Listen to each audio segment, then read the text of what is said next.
love is stronger than my fear. Your grace is greater than my sin. Oh, trample down, where is your sting? Here I declare my victory. Even when the mountains tremble, even when the storms come out, even in the darkest night, you never let me go. Jesus, you're my rock and anchor. You're the one who fights my battles. Even in the darkest night, you never let me go.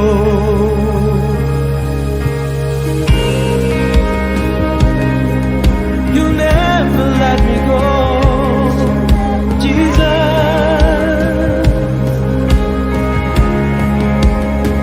Sing your love is stronger than my fear.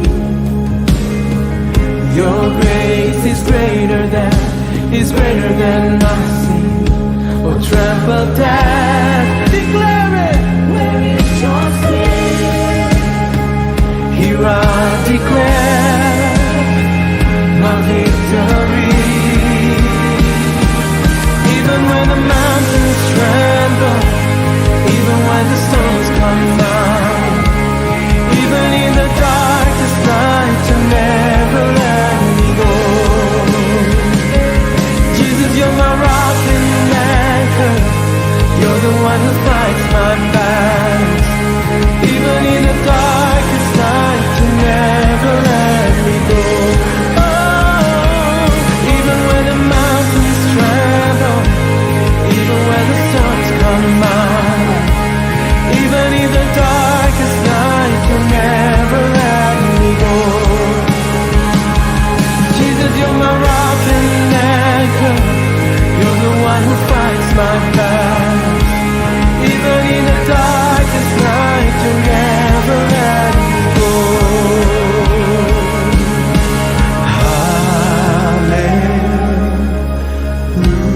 Hallelujah.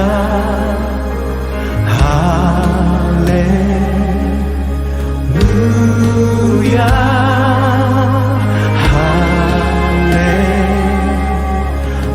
Hallelujah. I'm not afraid. God is for me. Come on and worship. Hallelujah.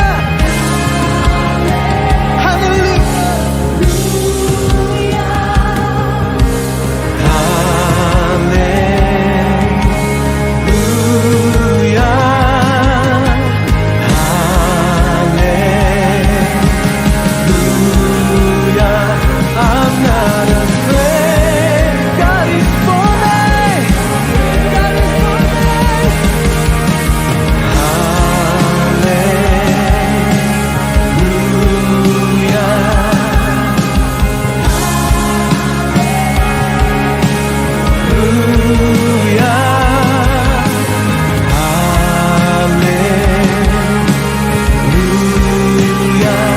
I'm not afraid. God is for me. God is for me.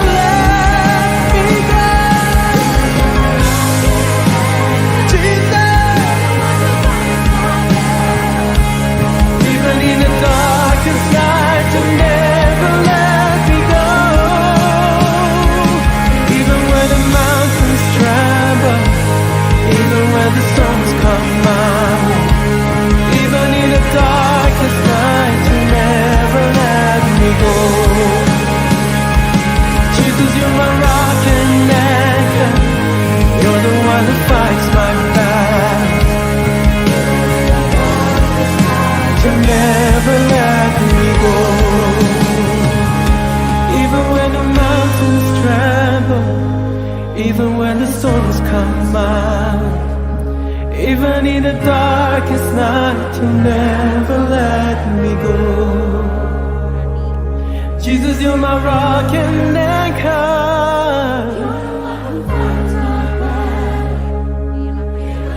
Darkest night, you'll never let me go. Hallelujah. Come on, I worship.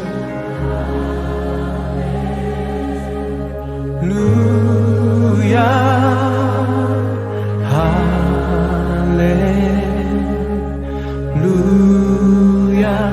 I'm not afraid. God is for me. Hallelujah.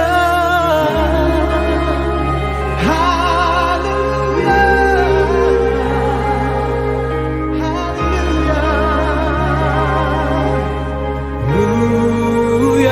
Teman, enjoy the service dan happy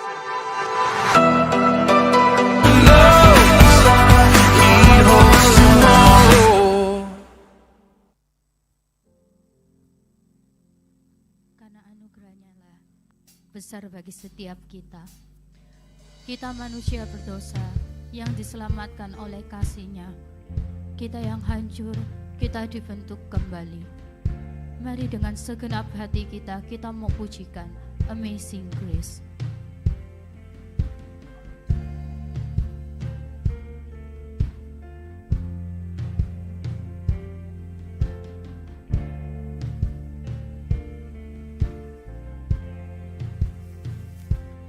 All these pieces broken and scattered, in mercy gathered, mended and whole, empty-handed but not forsaken.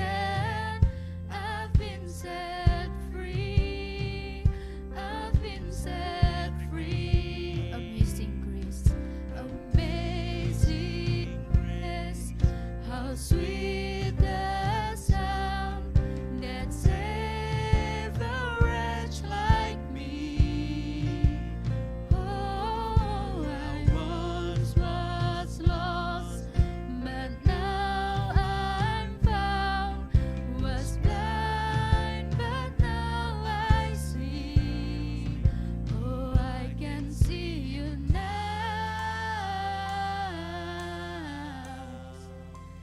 I can see the love in your eyes, laying yourself down,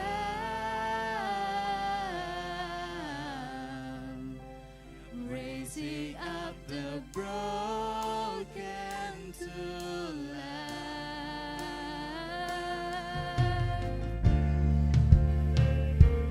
Mari dengan segenap hati kita mau katakan, Tuhan, kami ingin dunia melihat Engkau dalam hidup kami. You take our failure, you take our weakness, you set your treasure in jars of clay.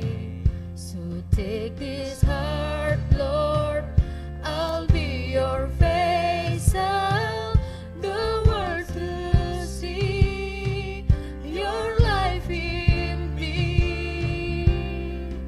Amazing grace, how sweet the sound that saved a wretch like me. Oh, I once was lost, but now I'm found. Was blind, but now I see. Oh, I can see you now.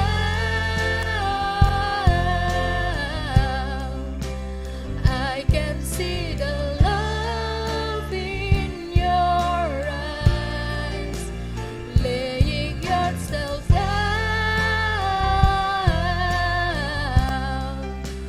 raising up the broken to life.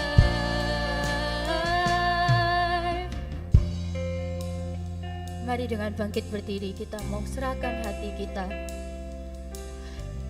Karena kasih-Nya, Dia menyelamatkan kita. Kita yang hancur dibentuk kembali. Kita yang jatuh, kita diangkat kembali. Sungguh itu merupakan anugerah terindah bagi kita. Mari kita pujikan Amazing Grace. Amazing grace, how sweet the sound that saved a wretch like me. Oh, I once was lost, but now I'm found. Was blind, but now I see. Amazing grace. Amazing grace, how sweet the sound that saved a wretch like me. Oh, I once was lost, but now I'm found. Was blind, but now I see. Oh, I can see you now.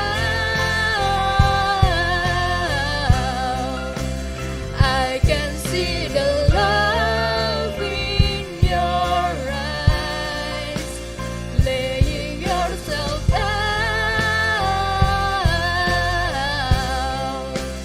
raising up the broken to life. Oh, I can see you now. Oh, I can see the love in your eyes, laying yourself down, raising up the broken to life.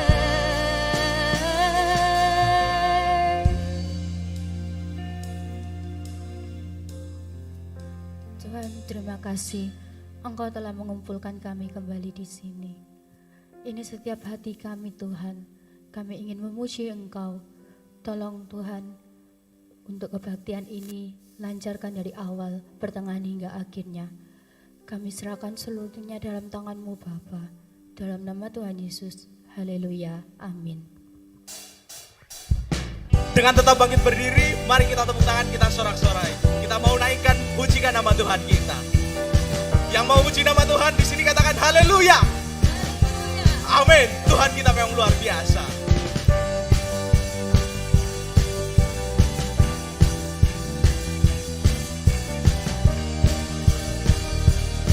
Ajaib Kau Tuhan.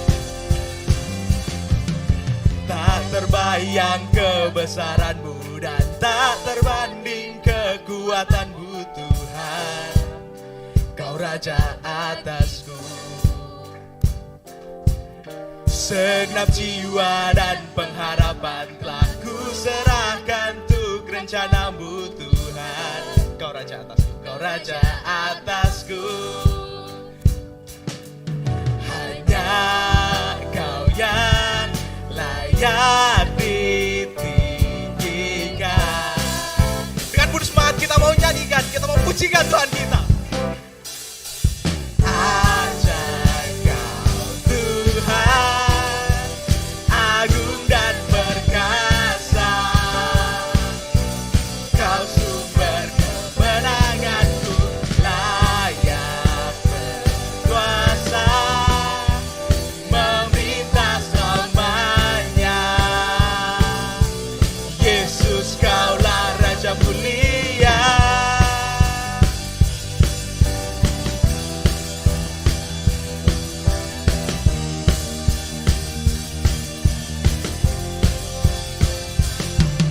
Tak terbayang kebesaran-Mu dan tak terbanding kekuatan-Mu Tuhan. Kau megah bagiku. Segenap jiwa dan pengharapan telah ku serahkan untuk rencana-Mu Tuhan. Kau Raja atasku. Hanya Kau yang layak ditinggikan.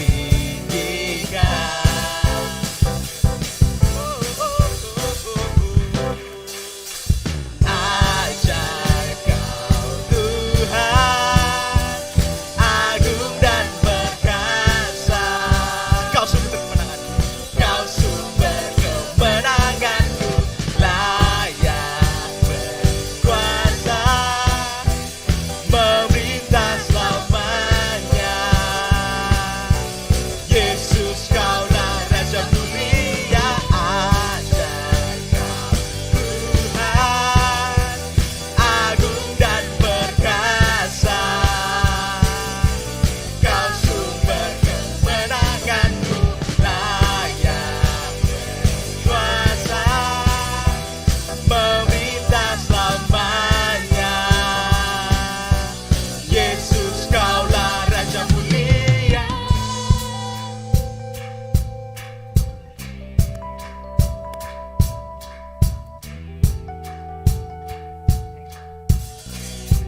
Tuhanlah gunung batu kita, dan dialah penolong kita. Besar kecil, berkat yang kita rasakan dalam kehidupan kita, itu semua karena Tuhan kita. Count your blessing teman-teman. Hitung berkatmu, karena Tuhan sudah sayang sama kita. Dan kalau Dia sayang sama kita, masa kita harus takut sama masa depan kita? Kalau Tuhan sayang sama kita, masa kita harus dibayang-bayangi sama masa lalu kita? Dan karena Tuhan sayang sama kita, saya mau ajak teman-teman di tempat ini, kita mau tunjukkan sayang kita sama Tuhan. Mari kita pujikan. Ajaib Kau Tuhan, agung dan perkasa. Kau sumber kemenanganku. Layak berkuasa, memerintah selamanya. Yesus Kaulah Raja Mulia. Yesus Kaulah Raja ajaib Kau Tuhan, agung dan perkasa. Kau sumber kemenanganku, layak berkuasa, memerintah selamanya.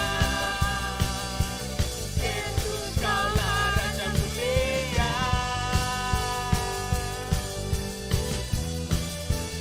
Raja Mulia, Raja Mulia, Raja Mulia. Sama-sama katakan, Raja Mulia. Segala pujian bagi hanya untuk Tuhan kita. Amin. Teman-teman silakan untuk duduk kembali.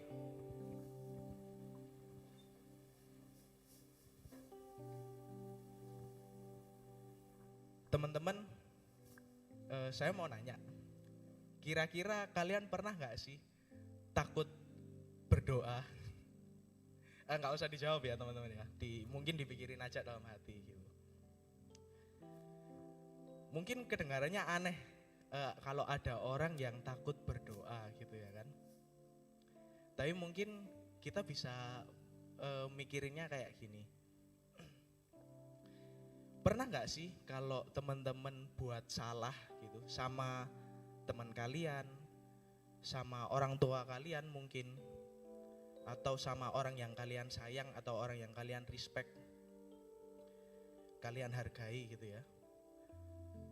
Kalian kalau udah buat salah pasti kayak sungkan gitu loh. Tapi lebih dari sungkan, kalau kalian ngerasa salah banget, kalian sampai ngerasa takut untuk ketemu mereka lagi. Kalian cenderung menghindar, katakanlah. Kalian juga bisa mungkin cut kontak kalian gitu. Kalian gak mau ketemu lagi, katakanlah. Atau mungkin kalian pernah disalahin sama orang kayak gitu. Sampai-sampai orang itu gak mau ketemu lagi, katakanlah. Atau mereka yang punya salah tapi kalian yang udah males. Nah, hal-hal kayak gitu itu sering terjadi gitu. Tapi kalau takut berdoa mungkin jarang ya teman-teman ya. Ada beberapa faktor yang menyebabkan kita takut berdoa gitu. Salah satunya karena kita ngerasa sungkan sama Tuhan. Kita takut ketemu sama Tuhan, kita takut ngobrol sama Tuhan lagi gitu kan. Kita takut kalau kita kelihatan jelek katakanlah. Nah, kenapa sih kok kita bisa takut? Karena kita punya dosa. Kita ngerasa berdosa. Dosanya apa? Bisa macam-macam. Tergantung yang kalian rasakan gitu ya, atau yang pernah kalian buat gitu. Tapi yang jelas, dosa menjauhkan hubungan kita sama Tuhan. Nah, untuk kasus orang yang takut berdoa ini, kebetulan saya cukup mengenal baik orang tersebut gitu.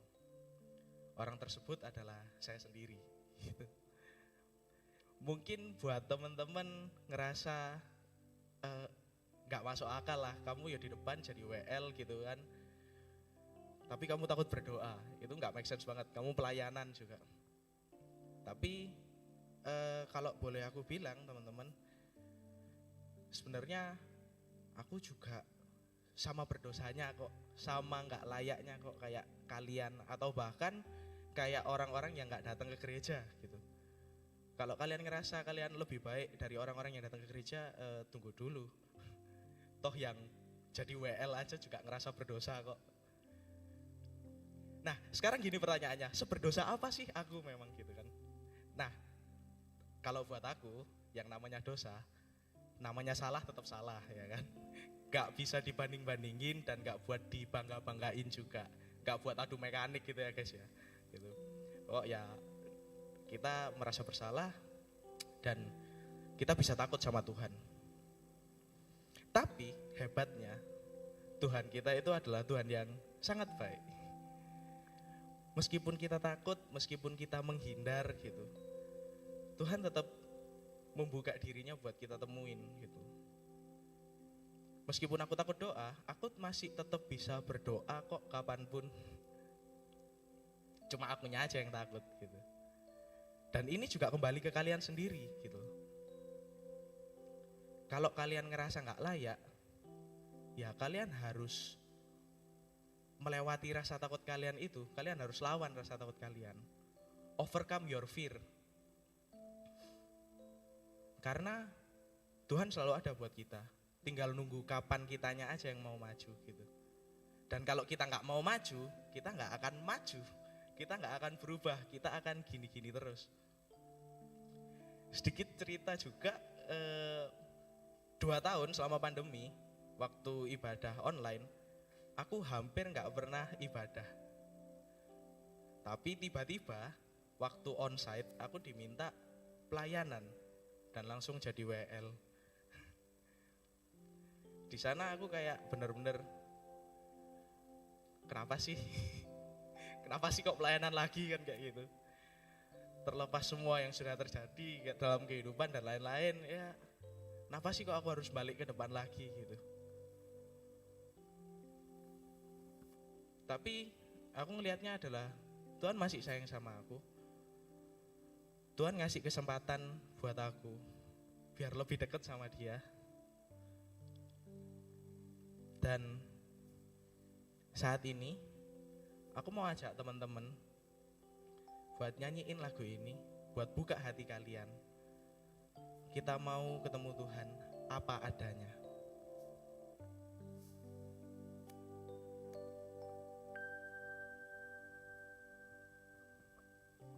Kebenaran-Mu di batinku, ku simpan perkataan-Mu, jujur, tulus, murni, di hadapan-Mu.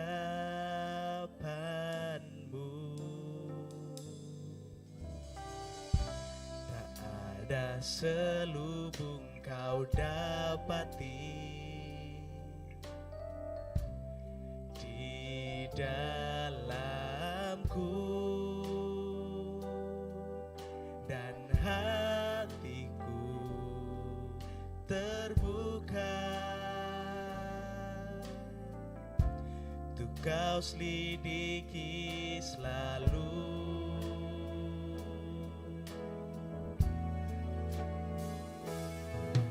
Ku datang padamu,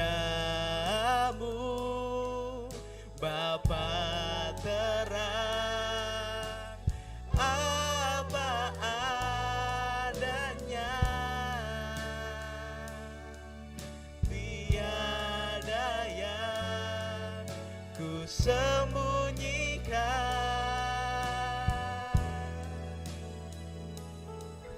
Yang ada padaku semuanya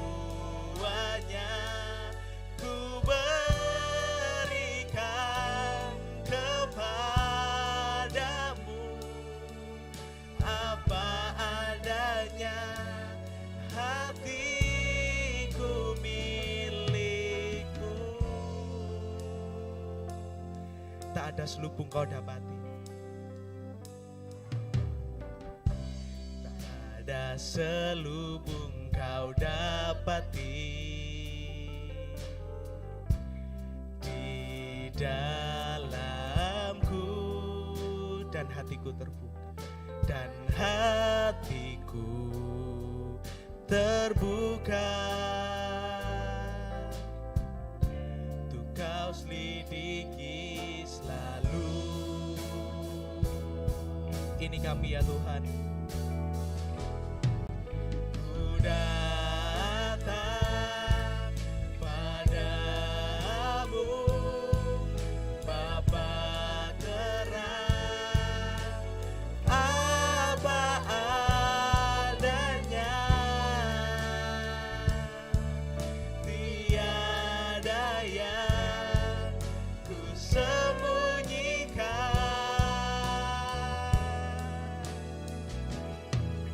yang kau lihat padaku, semuanya ku berikan kepadamu, apa adanya, hatiku milikmu.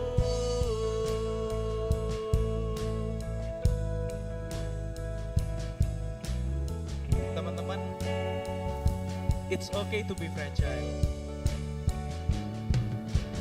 Yang kau minta bukan sempurna, yang kau rindukan ku tanpa pura-pura, ku tanggalkan pembelaanku, ku lepaskan setiap topengku ketika ku datang, apa adanya kan ku lihat kau, apa adanya, di sanalah kan ku terima anugerah, aku diterima.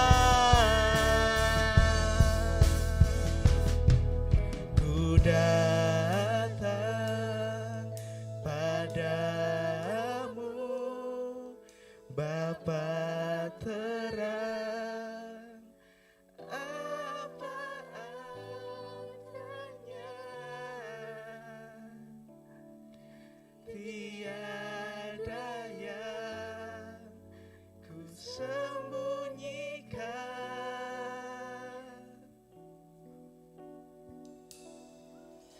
yang kau lihat padaku, semuanya ku berikan kepadamu, apa adanya, hatiku milikmu. Ku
Bapak benar kalau hati kami ini sesungguhnya milik Tuhan.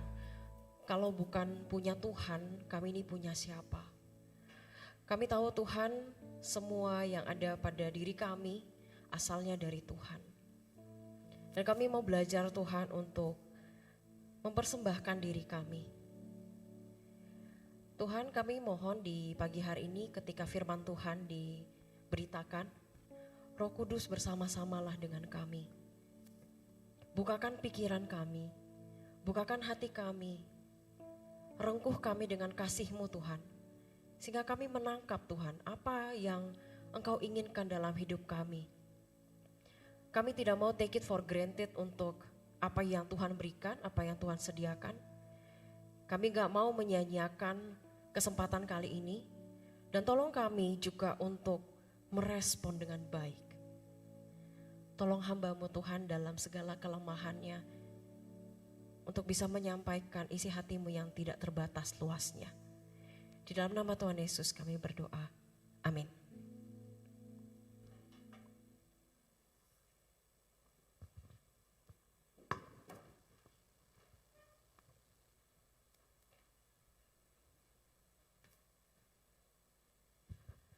Halo, selamat pagi. Selamat pagi. Shalom teman-teman semuanya. Kita bersyukur hari ini boleh belajar satu kebenaran firman Tuhan. Temanya hari ini tentang nothing. Tentang nothing ya. Mungkin teman-teman bisa menebak arahnya kemana. Atau mungkin juga tidak. Tapi satu hal yang kita mau pikirkan bersama-sama hari ini. Yang pertama adalah bahwa kita sebagai anak-anak muda, entah kalian yang masuk SMP, masuk SMA, masuk kuliah atau masuk tempat kerja, kalian terbiasa sekali untuk beradaptasi dengan apa yang teman-teman kalian lakukan. Ya, dengan lingkungan kalian, dengan keluarga kalian. Normalize hal-hal yang dunia lakukan. Kamu main, orang-orang yang tidak kenal Tuhan main sosmed, kamu main sosmed. Ya, orang-orang melakukan kecurangan, kamu juga bisa curang. Gitu ya, teman-temanmu bisa bohong dengan baik kepada atasanmu, ya, kamu juga bisa melakukan. Dan begitu kalian ada di lingkungan seperti ini, kalian merasa it's normal, common kok dilakukan, gak apa-apa dilakukan, biasa aja kok ya. Jadi waktu kita jadi anak-anak Tuhan, entah kamu masih dari kecil udah Kristen atau enggak ya, atau sekarang kamu mungkin baru kenal Tuhan, lalu kamu bisa melihat dirimu itu ternyata sama dengan dunia. Meskipun di dalam Alkitab, ya, di dalam Alkitab dikatakan ketika kita ini milik Tuhan, kita adalah anak-anak terang. Adalah ya, bukan menjadi anak-anak terang. Kita adalah anak-anak terang. Jadi kalau kita di dalam Kristus, berarti identitas kita harusnya adalah anak-anak terang, bukan yang gelap. Harusnya gitu ya, harusnya gitu. Tapi begitu kita ada di lingkungan yang gak kenal Tuhan, ya, di lingkungan yang terbiasa melakukan apapun dengan prinsip mereka sendiri, kita bilang kita sama kayak mereka. Kita sama kok dengan dunia. Waktu Paulus mengatakan kita ini berbeda dari dunia. Kalian mungkin bisa mikir apa bedanya? Kita melakukan hal-hal yang dilakukan orang-orang yang tidak mengenal Tuhan. So what is the difference? Teman-teman, jadi kita ini terbiasa untuk melakukan keinginan, ya, keinginan yang bukan dikendalikan oleh Holy Spirit. Ini konsep asing buat kita. Apa itu dikendalikan oleh Holy Spirit? Apa itu? Yang kita tahu, kalau kita mau ya kita lakukan. Kalau kita nggak mau ya kita nggak lakukan. Kita terbiasa dengan will ini, will of the flesh. Makanya teman-teman, konsep holiness, konsep kekudusan, waktu kita bilang oke, kita bicarakan kekudusan hari ini. Itu jadi sesuatu yang kalian anti. Apa sih maksudnya, kenapa sih harus hidup kudus? Apa sih kekudusan? Jadi sesuatu yang, oh ini artinya aku harus taat. Kalau nggak taat ya berarti nggak baik. Teman-teman, tanpa disadari atau kalian sadar, ada yang menyebabkan kita-kita itu bisa sampai anti banget dengan konsep kekudusan. At least mungkin teman-teman yang lahir di keluarga Kristen, ya, relate sama kalimat-kalimat seperti ini. Kamu kalau bandel kayak gitu, Tuhan tuh gak sayang sama kamu. Kamu tuh ya jangan males, gak suka Tuhan sama orang males. Kamu ya kalau punya talenta, nanti kamu les, kamu les piano, kamu les nyanyi, kamu les drum, nanti pelayanan di gereja. Kalau nggak pelayanan di gereja, Tuhan ambil talentamu. Pernah dengar kayak gini? Kalau nggak mau ke sekolah minggu nanti Tuhan marah. Ayo, nggak boleh berantem, nggak boleh marah. Tuhan nggak suka sama anak-anak yang tukang marah-marah. Biasa nggak dengar kalimat-kalimat kayak gini? Common nggak? Tapi kalau kalian lihat kembali di umur kalian yang sekarang, berapa umur kalian sekarang ya? Kalian lihat kembali kalimat ini, kalian bisa simpulin Tuhan kalian itu kayak apa enggak? Berarti Tuhan sayang saya kalau saya baik. Berarti Tuhan sayang saya kalau saya melakukan sesuatu. Berarti Tuhan sayang saya, terima saya kalau saya pelayanan di gereja. Kalau saya tidak melakukan semuanya itu, kalau saya nggak jadi anak baik, kalau saya nggak nurut semua perintah Tuhan, saya nggak disayang Tuhan. Logikanya benar nggak? Benar ya, logikanya kayak gitu. Berarti kita ini nggak disayang Tuhan, kalau kita ini nggak melakukan firman Tuhan, nggak pelayanan di gereja, kita nggak disayang Tuhan. Ini mungkin hal-hal yang kita dengar dari keluarga kita, dari hamba Tuhan. Ya, sehingga konsep kamu melakukan kekudusan itu jadi sesuatu yang kamu anti. Karena kenapa? Karena ada hukumannya. Kamu melakukan sesuatu karena dihukum. Ini teman-teman itu kaitannya erat dengan stages of moral development di dalam psikologi kita, ya, dalam perkembangan psikologi. Di mana teman-teman, gak usah lihat di level 2 dan level 3 ya, teman-teman bisa lihat di level 1. Level 1 ini adalah level anak-anak. Anak-anak banget, di mana kita mengenal sesuatu boleh atau enggak, itu orientasinya adalah punishment. Punishment oriented, ya, obedience and punishment oriented. Ini adalah cara anak kecil, waktu kita masih kecil, kita itu membedakan mana yang boleh dan gak boleh. Jadi kalau kamu melakukan ini, mama akan kasih kamu ini. Tapi kalau kamu tidak melakukan ini, maka kamu dapat konsekuensi. Kita belajar hal itu. Kita belajar itu dari kecil. Tapi teman-teman, ini level anak-anak. Level anak-anak. Waktu kalian jadi anak Tuhan yang makin gede lagi, makin dewasa lagi, harusnya something develop di dalam dirimu. Harusnya ada perkembangan yang terjadi dan kamu gak stuck di sini. Misalnya ya, aku tanya ke kalian datang ke gereja buat apa? Siapa yang suruh datang ke gereja? Siapa yang suruh? Mama, papa, keluarga, karena keluarga datang di KU, saya mau datang di sini. Daripada saya ikut KU, saya ikut sini. Apakah kayak gitu? Atau kamu mikir, nanti saya nggak disukai Tuhan kalau misalnya saya nggak datang ibadah. Sorry tuh saya teman-teman ini di level 1. Apakah kita masih stay di sini, di level 1 ini? Di level 1, di mana kamu mau datang ke gereja. Even gini deh, kamu mau kenal Tuhan karena kamu takut. Takut dihukum. Karena kamu merasa itu sesuatu yang norma kewajaran dari keluargamu dan kamu harus melakukan itu. Kalau kamu tidak melakukan itu, kamu gak dapat keuntungan. Kamu gak dapat berkat. Kamu gak dapat something good. Makanya teman-teman dari kebiasaan seperti itu, dari pola itu yang terjadi adalah apa? Yang pertama teman-teman, kalian kalau mau berelasi sama Tuhan itu terpaksa luar biasa.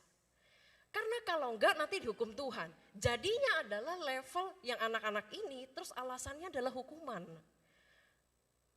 Makanya relasi kita nggak pernah bisa otentik karena kita takut dihukum sama Tuhan. Waktu saya kecil ditanya, kamu kenapa sih mau ke sekolah minggu? Kenapa sih mau pelayanan? Mau masuk surga? Itu kan yang diajarin ya. Itu yang diajarin sama guru-guru sekolah minggu juga. Bukan salah, bukan salah. Tapi teman-teman, surga itu adalah reward buat kita. Reward. Yang pertama, kenapa kita mau berelasi sama Tuhan? Karena kita dikasihi Tuhan. Karena saya mau belajar mengasihi Tuhan. Bukan karena saya mau dapat ini, saya mau dapat itu. Karena saya takut dihukum. Relasinya jadi gak otentik. Misalnya kalian mau pacaran ya. Kamu kenapa mau sayang sama dia? Tajir soalnya. kemana-mana, naik mobil gitu. Cakep banget. Kalau saya sama dia, saya bisa lah panjat sosial dikit-dikit gitu. Kalau kamu tahu, kamu dikasihi karena kamu punya apa, kamu punya itu, kamu merasa benar-benar disayang nggak?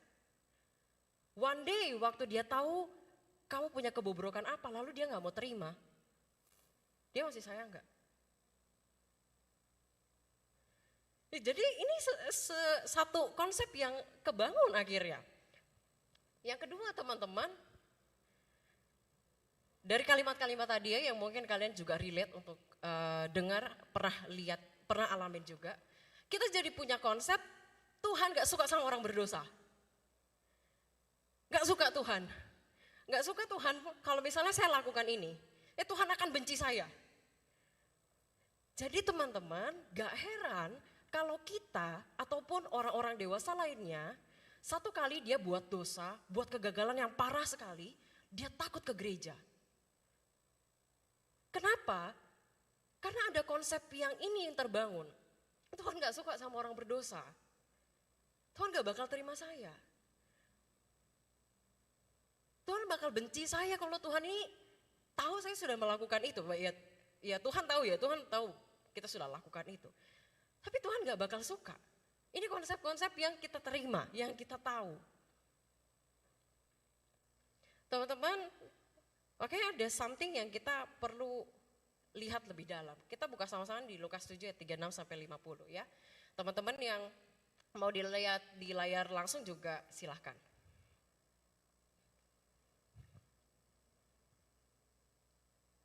Kita lihat cerita ini dengan seksama ya, dengan seksama. Seorang Farisi mengundang Yesus untuk datang makan di rumahnya. Yesus datang ke rumah orang Farisi itu lalu duduk makan. Di kota itu ada seorang perempuan yang terkenal sebagai seorang berdosa. Ketika perempuan itu mendengar bahwa Yesus sedang makan di rumah orang Farisi, datanglah ia membawa sebuah buli-buli pualam berisi minyak wangi. Sambil menangis, ia pergi berdiri di belakang Yesus dekat kakinya, lalu membasuh kakinya itu dengan air matanya dan menyekanya dengan rambutnya.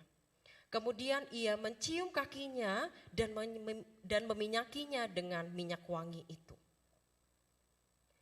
Ketika orang Farisi yang mengundang Yesus melihat hal itu, ia berkata dalam hatinya, jika ia ini nabi, tentu ia tahu siapakah dan orang apakah perempuan yang menjamahnya itu. Tentu ia tahu bahwa perempuan itu adalah seorang berdosa. Lalu Yesus berkata kepadanya, Simon, ada yang hendak kukatakan kepadamu. Saud Simon, katakanlah guru. Ada dua orang berhutang kepada seorang pelepas uang. Yang seorang berhutang 500 dinar, yang lainnya 50. Karena mereka tidak sanggup membayar, maka ia menghapuskan hutang kedua orang itu. Siapakah di antara mereka yang terlebih mengasihi dia? Jawab Simon, aku kira dia yang paling banyak dihapuskan hutangnya. Kata Yesus kepadanya, betul pendapatmu itu. Dan sambil berpaling kepada perempuan itu, ia berkata kepada Simon, engkau lihat perempuan itu, aku masuk ke rumahmu, namun engkau tidak memberikan aku air untuk membasuh kakiku, tetapi dia membasuh kakiku dengan air mata dan menyekanya dengan minyak wangi. Sebab itu aku berkata kepadamu, dosanya yang banyak itu telah diampuni, sebab ia telah banyak berbuat kasih. Tetapi orang yang sedikit diampuni, sedikit juga ia berbuat kasih. Lalu ia berkata kepada perempuan itu, dosamu telah diampuni. Dan mereka yang duduk makan bersama dia berpikir dalam hati mereka, siapakah ia ini sehingga ia dapat mengampuni dosa? Tetapi Yesus berkata kepada perempuan itu, imanmu telah menyelamatkan engkau, pergilah dengan selamat. Nah teman-teman, kalau kita melihat di dalam cerita ini, Tuhan Yesus itu makan dengan orang Farisi dan kaum marginal. Kalau teman-teman tidak mengenal istilah marginal, marginal adalah orang-orang yang disisihkan, orang-orang yang dikucilkan, orang-orang yang dianggap terpinggir di antara masyarakat karena kesalahan tertentu, dosa tertentu. Nah teman-teman, kita kan orang Asia ini sangat kental ya dengan budaya ngumpul makan. Orang-orang yang kita pasti undang ke rumah kita adalah orang-orang yang kita percaya, yang dekat sama kita, yang positif dalam pandangan kita. Kita nggak mungkin kan ngundang orang yang jahat, yang pernah nyuri di rumah kita, yang terkenal dia itu narapidana, ya kita pasti akan takut lah. Kita pasti akan antisipasi untuk undang nggak ya orang seperti ini. Nah ini adalah budaya yang kurang lebih mirip pada zaman itu, pada budaya orang Yahudi zaman itu. Dalam budaya orang Israel, pentingnya arti table fellowship ya, persekutuan di meja, kamu diundang makan, itu berarti kamu duduk sama siapa, artinya dia bersekutu, dia bergaul, dia dekat dengan orang itu. Jadi kalau saya undang kamu makan, saya menganggap kamu itu dekat dengan saya, makanya saya mau undang kamu makan. Nah itu yang terjadi di budaya zaman itu. Kalau orang itu diundang, artinya orang ini diajak bergaul, orang ini diajak bersekutu, dan dia adalah bagian dari komunitas atau orang-orang circle-nya tuan rumah itu. Nah teman-teman, kalau sebelum teman-teman membaca kisah sebelum ini, teman-teman akan lihat Tuhan Yesus itu sebelum dia datang ke rumah orang Farisi ini, dia datang ke pesta orang-orang yang dilabel orang berdosa. Jadi ini pesta kedua Tuhan Yesus. Dia sebelumnya datang makan minum bersama-sama dengan orang-orang yang dilabeli berdosa, dan dia menerima undangan juga orang-orang Farisi. Berarti teman-teman ya, dengan Tuhan Yesus menerima undangan makan dua kelompok ini, kaum marginal dan kaum Farisi, maka menurut budaya Yahudi waktu itu Tuhan Yesus bergaul, bersahabat, bersekutu dengan dua-duanya. Dua-duanya. Kalau lihat ya dari kacamata budaya Israel, sebenarnya hal ini tuh membingungkan karena hampir tidak pernah terjadi. Dan sebenarnya ini mendatangkan resiko. Pertama, waktu Tuhan Yesus itu makan dengan pemungut cukai, dengan pelacur, orang Farisi itu bisa mengatakan, mengapa orang ini makan dengan orang-orang jenis seperti ini? Resikonya Tuhan Yesus akan kehilangan respect dari pemimpin Yahudi. Kedua, Tuhan Yesus yang menerima undangan makan orang Farisi bisa kehilangan pengikutnya yang dilabel orang berdosa itu. Orang-orang yang berdosa itu akan melihat Tuhan Yesus, kenapa kamu makan dengan orang-orang yang menghakimi kami? Itu Tuhan Yesus punya konsekuensi ini. Nah teman-teman, tapi karena Tuhan Yesus itu mengenal dan menerima semua orang, mau latar belakang sosial apa, ekonomi apa, politik apa, intinya cuma satu, semua orang itu berdosa. Intinya cuma satu, semua orang berdosa, semua orang bersalah di hadapan Tuhan, semua orang nothing di luar Tuhan, semua orang nothing tanpa Kristus. Kita ini kalau tanpa Tuhan tuh apa sebenarnya? Kalau misalnya ya kita nanya nih ke diri kita sendiri. Kalau tanpa skillku, kalau tanpa kecantikanku, kecakapanku, kepintaranku, kekayaanku, apa yang kamu banggakan sebagai seorang berdosa?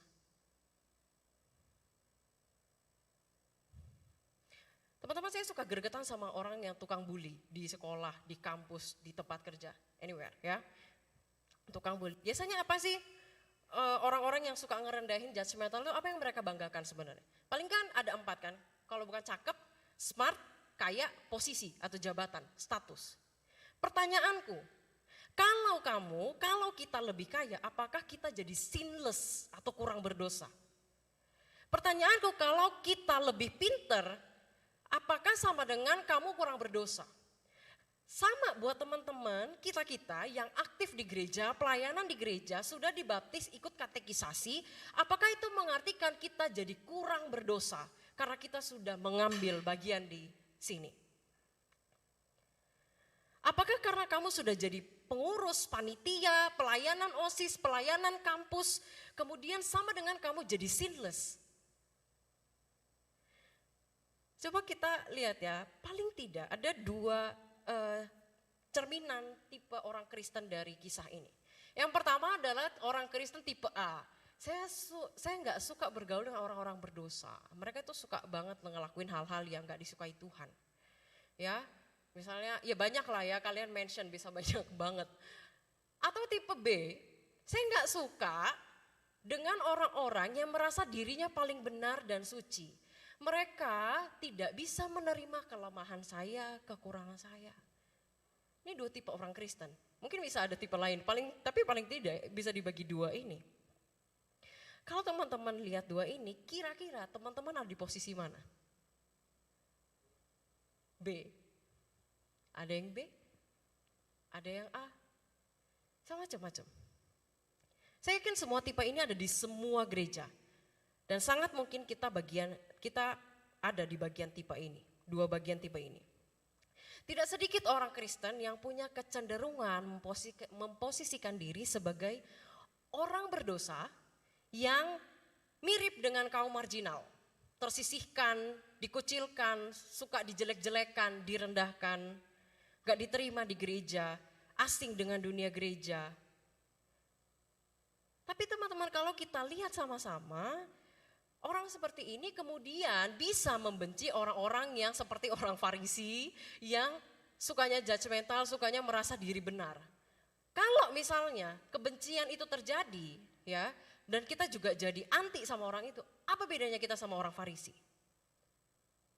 Ini sebenarnya prejudis ke orang-orang yang juga prejudis gitu, jadi gak ada bedanya.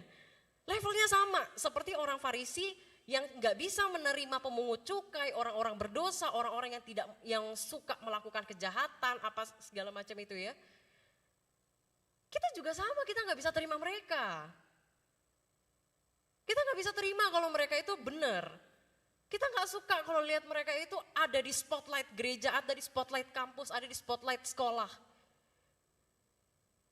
Kita nggak suka, nggak terima. Kita nggak mau table fellowship sama mereka.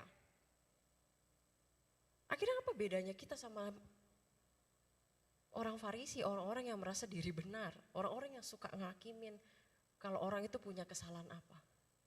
Apa bedanya? Teman-teman, good news-nya buat kita.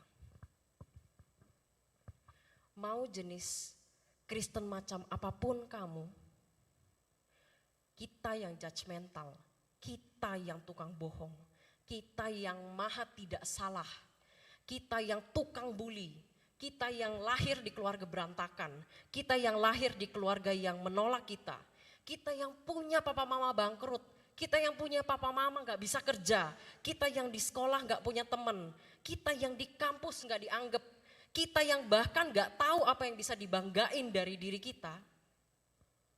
Kamu perlu tahu Tuhan Yesus duduk mau bergaul denganmu.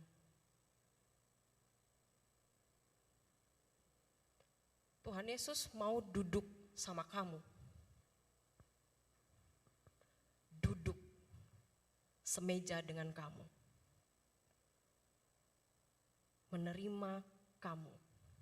Sama seperti dia memperlakukan orang Farisi dan perempuan berdosa di bawah kakinya.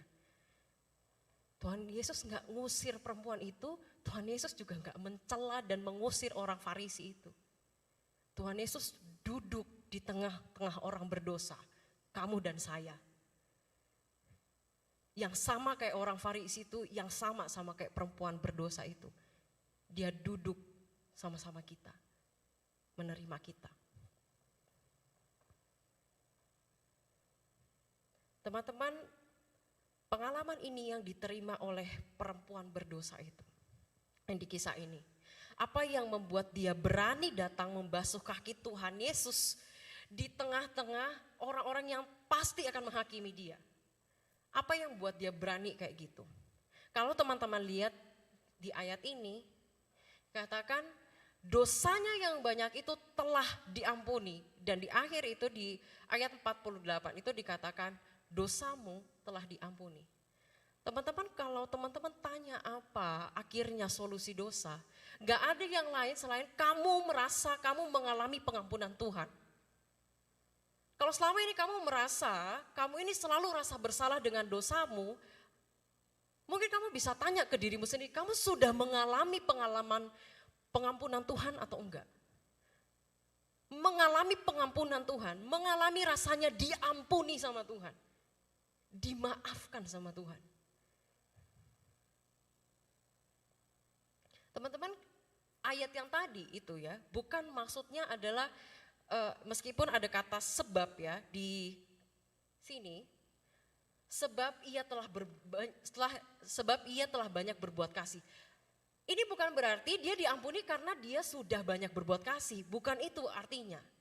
Tapi dia melakukan kasih ini karena dia sudah diampuni. Ini konfirmasi. Dia bisa sampai mengampuni itu karena dia bisa sampai melakukan kasih. Dia bisa sampai berani datang ke tengah-tengah orang yang pasti akan hakimin dia dan dia fokus kepada Tuhan. Karena dia tahu dia dikasihi Tuhan, dia diampuni sama Tuhan.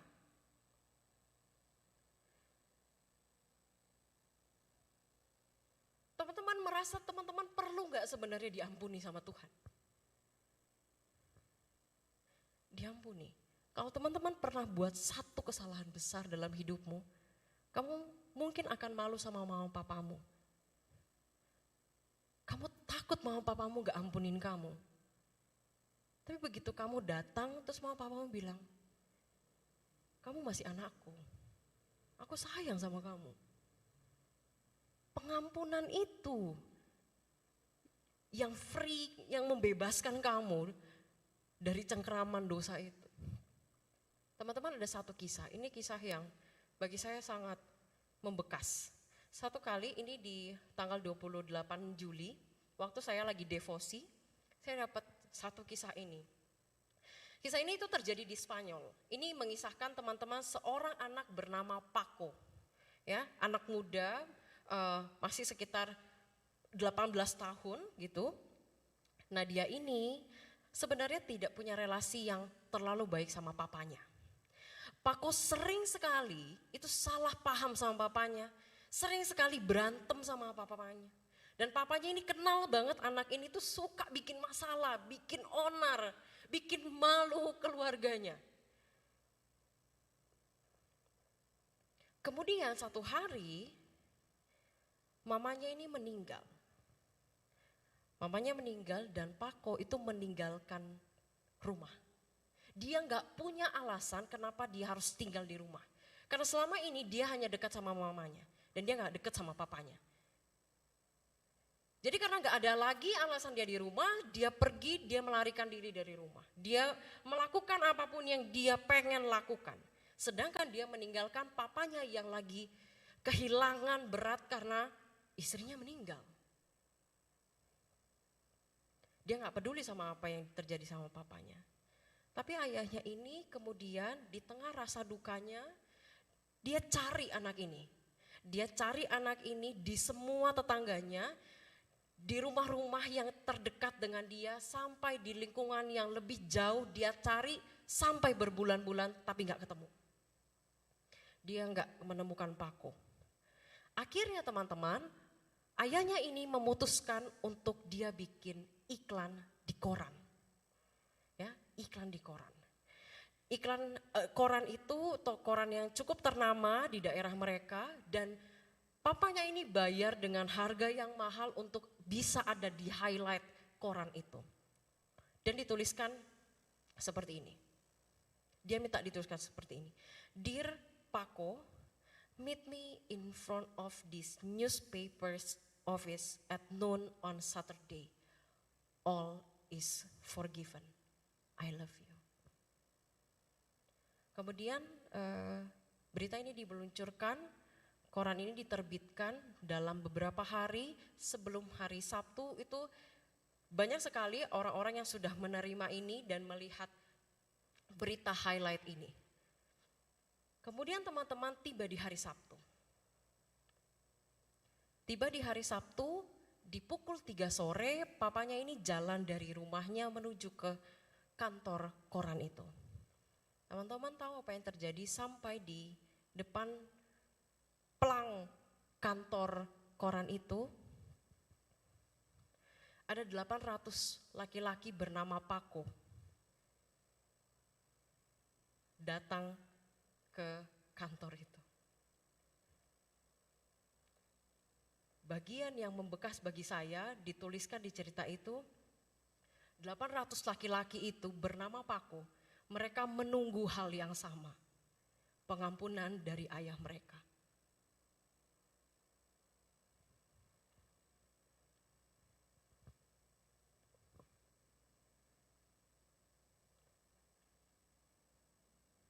Teman-teman, waktu membaca cerita ini itu hit me so bad. Karena saya tahu bahwa posisi saya seperti anak sulung, ya kalau kalian tahu familiar dengan cerita itu ya, anak sulung dan anak bungsu. Posisi saya seperti anak sulung tapi jiwa saya seperti anak bungsu. Kamu ada di rumah Bapak tapi kamu hilang. Kamu tahu kamu salah tapi kamu lari dari Tuhan. Kamu tahu kamu punya banyak salah, Tuhan udah tunggu kamu, udah cari kamu. Yang kamu butuh sebenarnya kamu mendengar, I forgive you. Udah gak apa-apa. Ayo lanjutin hidup lagi. Itu yang dibutuhkan.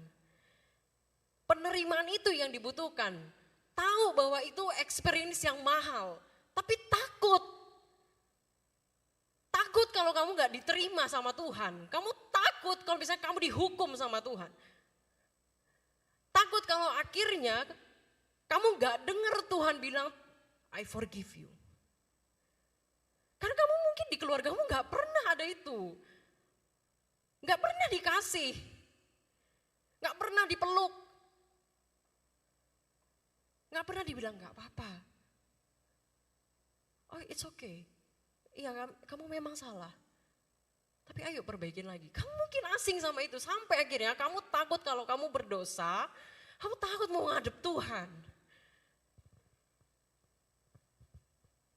Takut kalau Tuhan juga tolak kamu.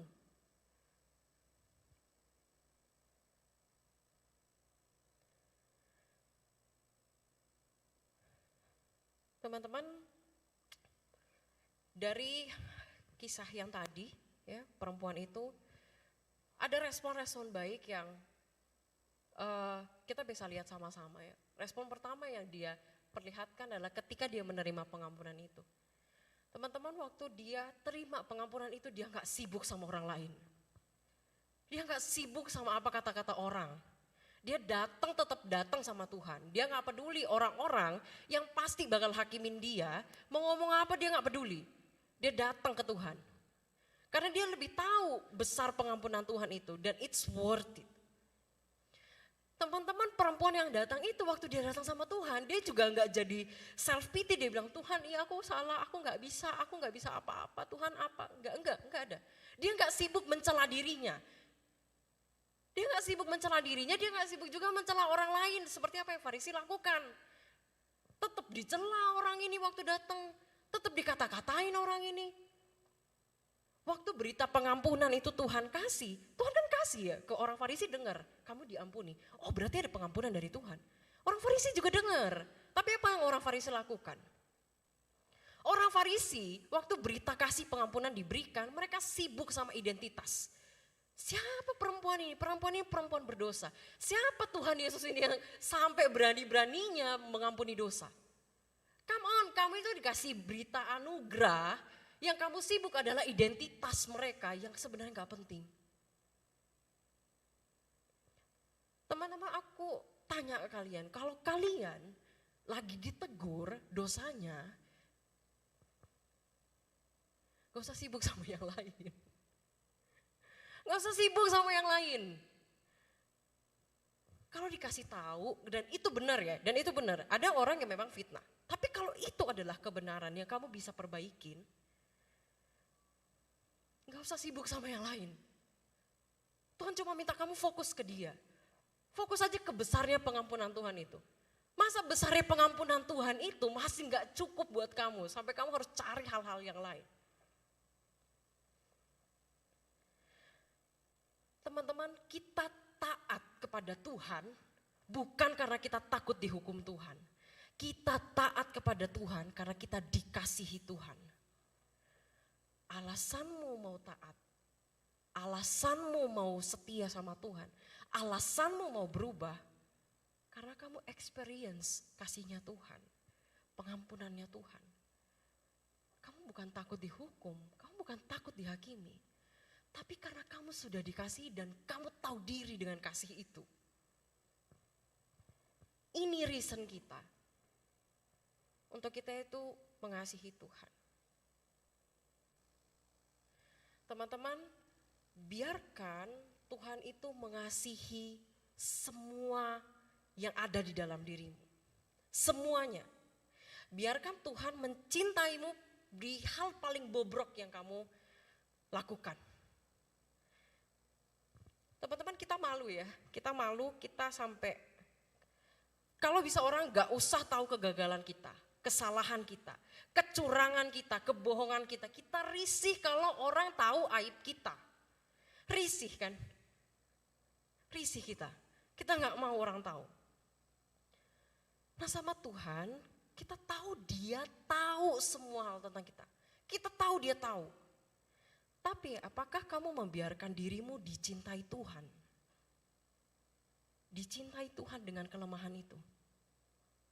Dicintai Tuhan dengan sifat jelekmu, kebiasaanmu. Membiarkan dia mencintai kamu yang punya negatif thinking. Membiarkan dia yang mencintai kamu dengan banyak luka dari papamu, dari mamamu. Membiarkan dia mencintaimu dengan seutuhnya. Teman-teman, kalian perlu menemukan struggle-nya apa. Waktu kalian itu bisa melakukan sesuatu yang salah, dosa, apapun itu. Struggle-nya bisa banyak. Tapi at least 2 hal ini bisa jadi pemicu utama. Teman-teman, kalian bisa melakukan something, itu pasti ada penyebabnya. Entah itu kalian trauma, entah kalian itu punya destructive habit. Destructive habit pun akhirnya itu pasti ada penyebabnya. Gak mungkin destructive habit itu keluar dengan sendirinya.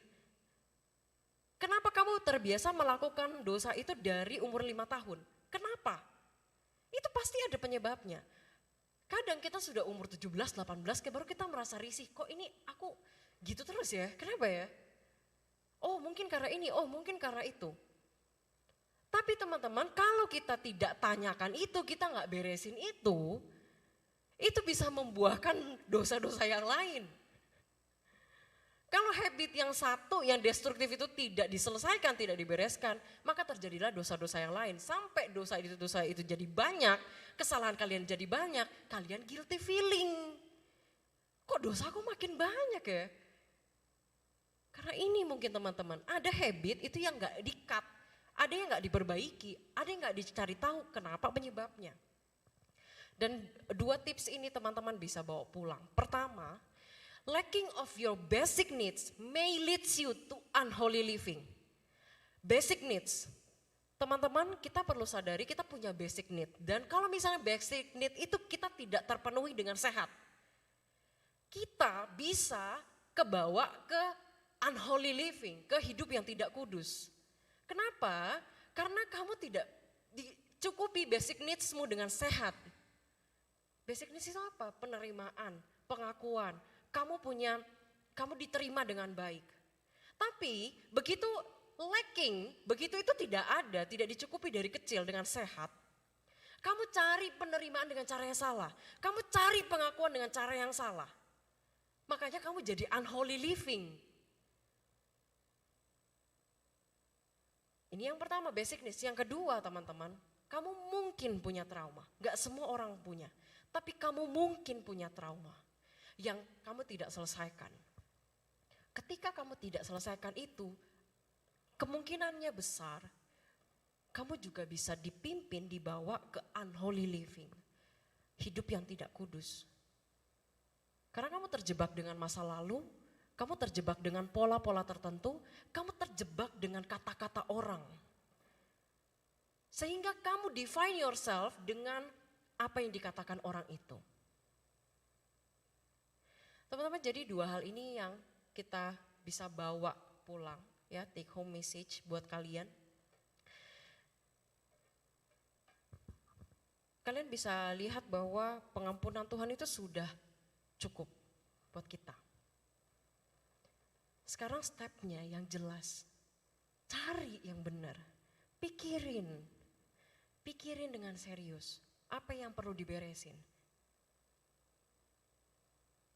Tuhan itu bukan Tuhan yang teroris ya teman-teman.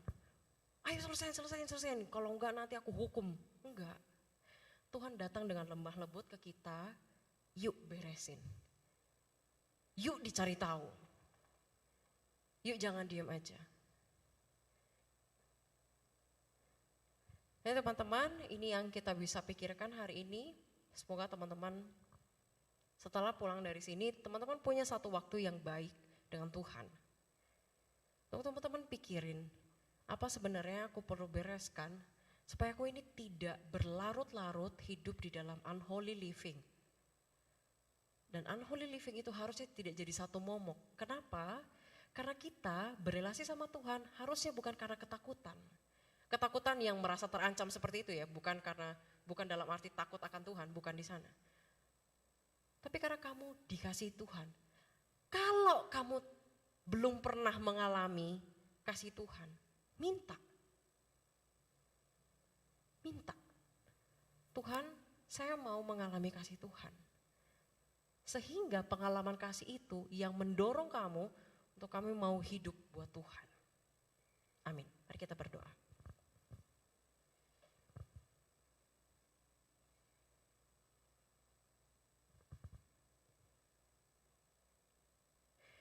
Bapa di sorga, pada saat ini kami datang kepada Engkau.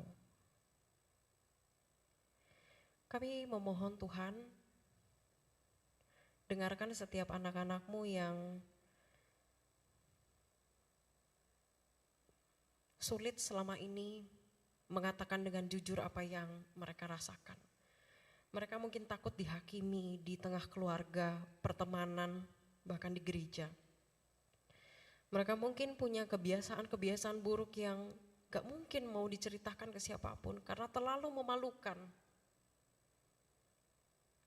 Kami yang juga asing Tuhan dengan pengampunan. Kami asing dengan rasanya dimaafkan. Kami asing Tuhan mendengar kami diampuni kesalahannya.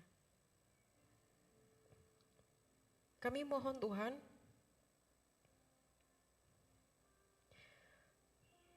berbelas kasihanlah kepada setiap kami.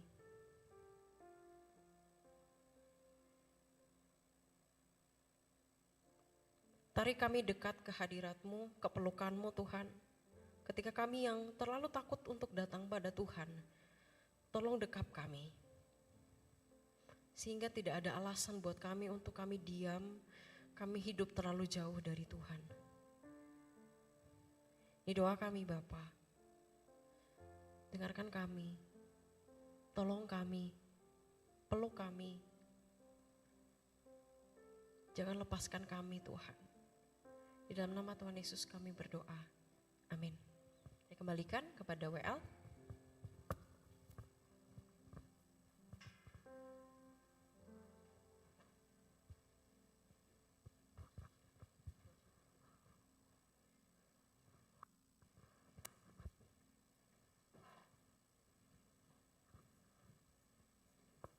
Terima kasih Celeni yang telah menyampaikan firman Tuhan. Kini tiba saatnya kita memberikan persembahan. Teman-teman bisa scan QR di bangku. Buat teman-teman yang tidak bisa scan QR, ada kotak persembahan yang disediakan di belakang.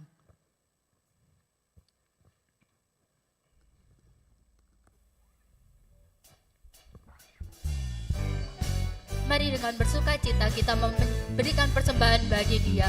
Mari kita pujikan, Ku beri yang terbaik.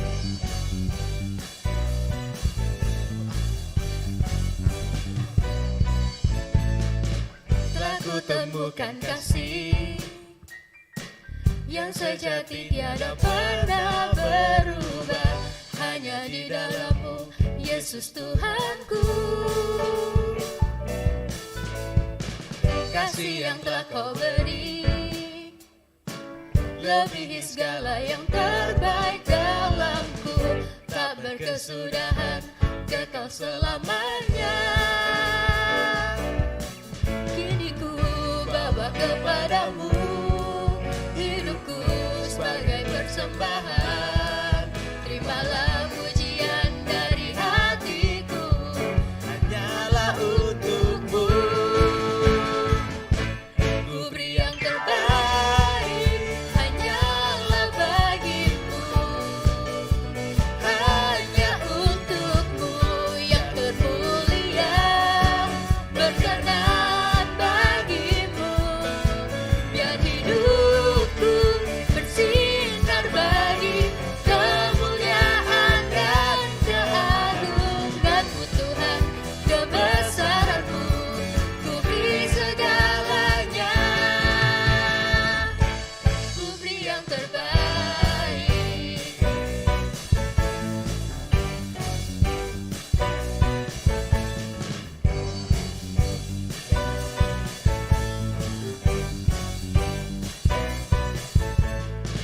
Kasih yang Kau beri lebihi segala yang terbaik dalamku, tak berkesudahan, kekal selamanya. Kini ku bawa kepadamu hidupku sebagai persembahan. Terimalah pujian dari hatiku, Hanyalah untukmu. teman-teman dimohon untuk bangkit berdiri. Ku beri yang terbaik hanyalah bagimu. Hanya untukmu yang termulia, berkenan bagimu. Biar hidupku bersinar bagi kemuliaan dan keagungan-Mu Tuhan, kebesaran-Mu. Ku beri segalanya,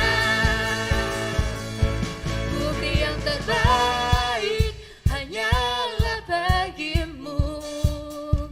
Hanya untukmu yang termulia, berkenan bagimu.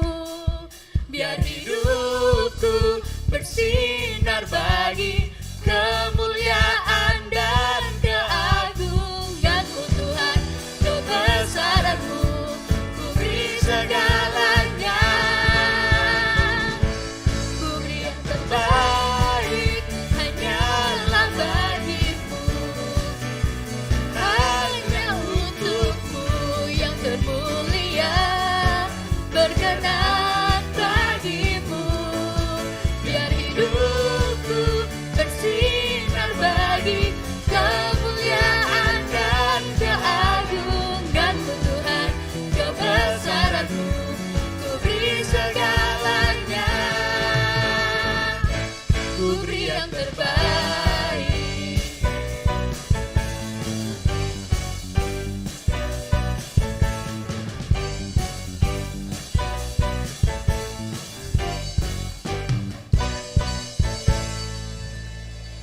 Mari kita berdoa. Tuhan, terima kasih untuk berkat yang telah Kau berikan bagi kami. Ini sebagian berkat yang bisa kami berikan untuk kemuliaan-Mu. Tuhan, tolong berkati tangan-tangan yang akan mengelola persembahan kami. Biarlah persembahan kami ini dapat memuliakan nama-Mu saja. Mari teman-teman, saat ini kita juga mau mengangkat doa syafaat kita. Yang pertama, kita berdoa untuk bangsa Indonesia agar kasus COVID-nya menurun. Mari kita berdoa.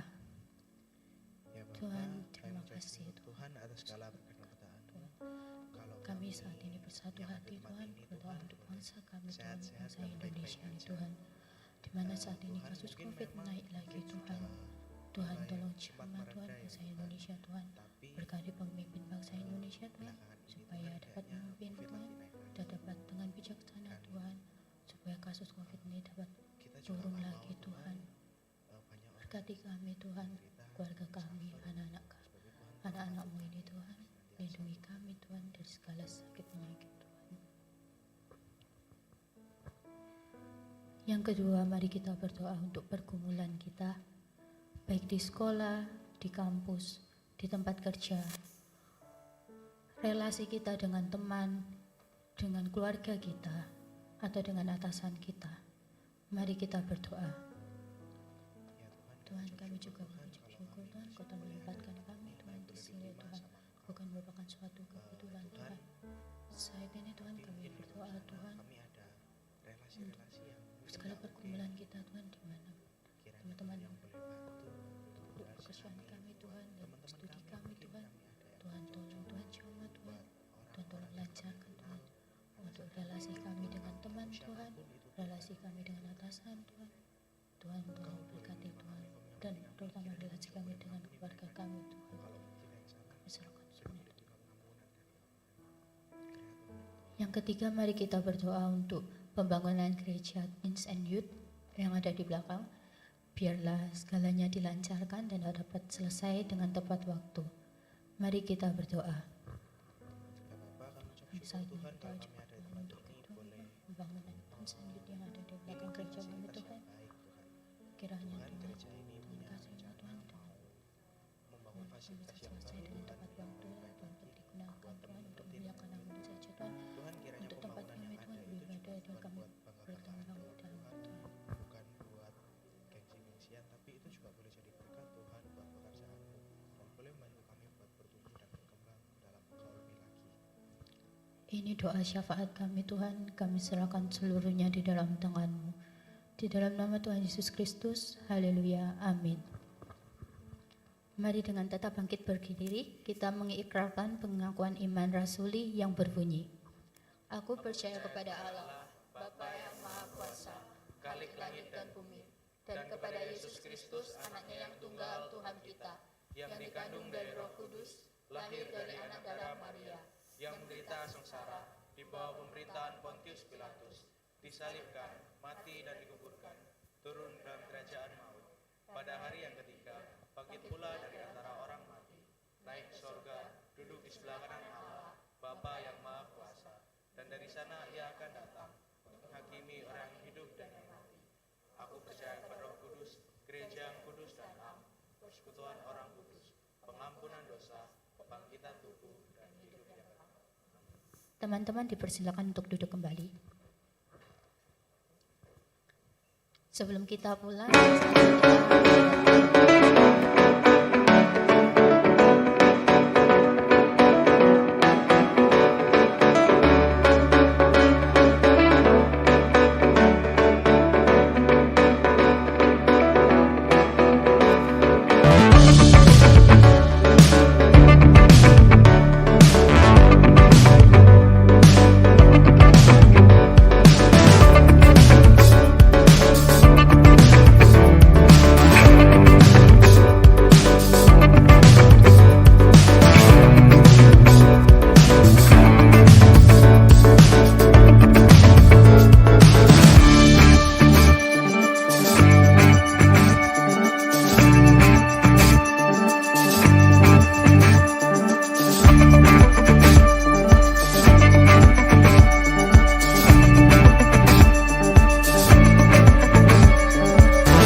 event ini, teman-teman ini sudah di minggu depan akan dilaksanakan.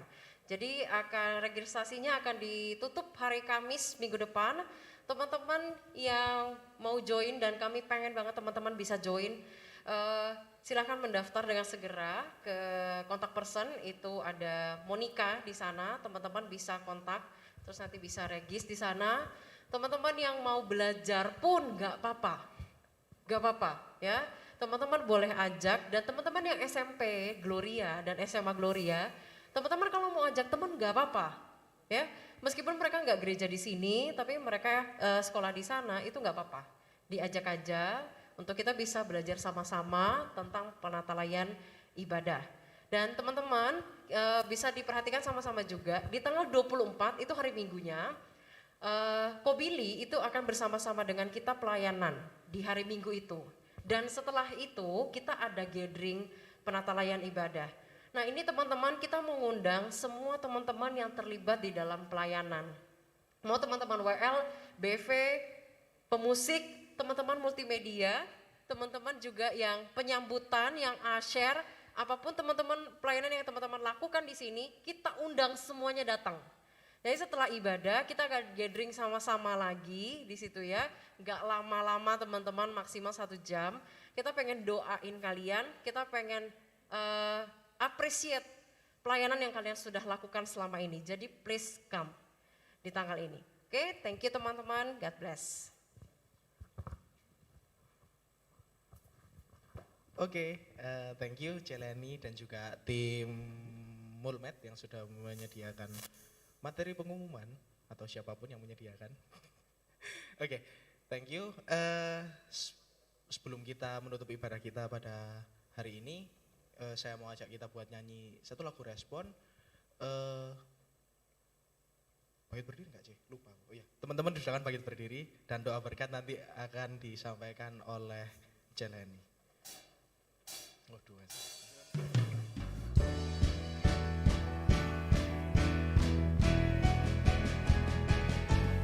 Ku datang padamu, Bapa terang, apa adanya, tiada yang ku sembunyikan,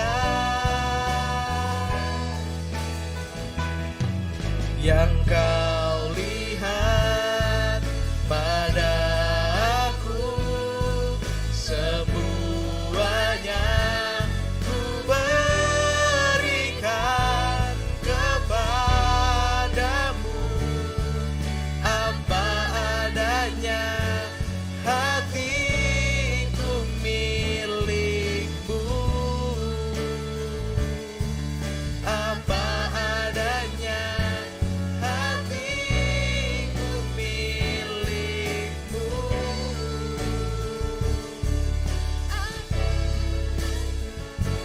Hatiku milikmu. Teman-teman pulanglah, dan kiranya Tuhan yang memberkati engkau, Tuhan yang menyinari engkau dengan wajahnya, Tuhan yang memberikan engkau pengampunan, dan Tuhan yang menguatkan engkau untuk kamu mau hidup buat Tuhan. Kiranya kasih pengampunan Tuhan itu cukup buatmu, sehingga itu memampukan engkau mau hidup dekat dengan Tuhan. Kiranya teman-teman engkau pulang, kau kembali ke komunitasmu, kembali ke studimu, pekerjaanmu, dimanapun kamu berada, kamu jadi identitasmu yaitu terang dan garam dunia. Engkau jadi berbeda karena engkau mengalami kasih Kristus. Engkau berbeda karena engkau mengalami pengampunan Tuhan. Amin. Teman-teman silakan untuk duduk, boleh ambil waktu saat teduh. Selamat Minggu, ibadah kita sudah selesai. Happy Sunday and God bless you all.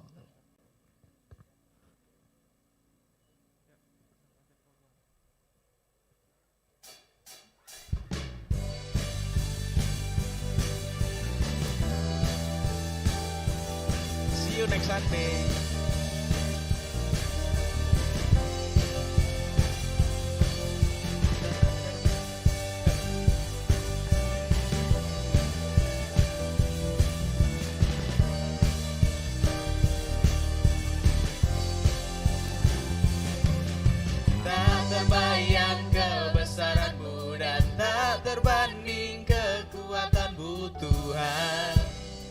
Kau megah bagiku. Segenap jiwa dan pengharapan telah ku serahkan untuk rencana-Mu Tuhan. Kau Raja atasku.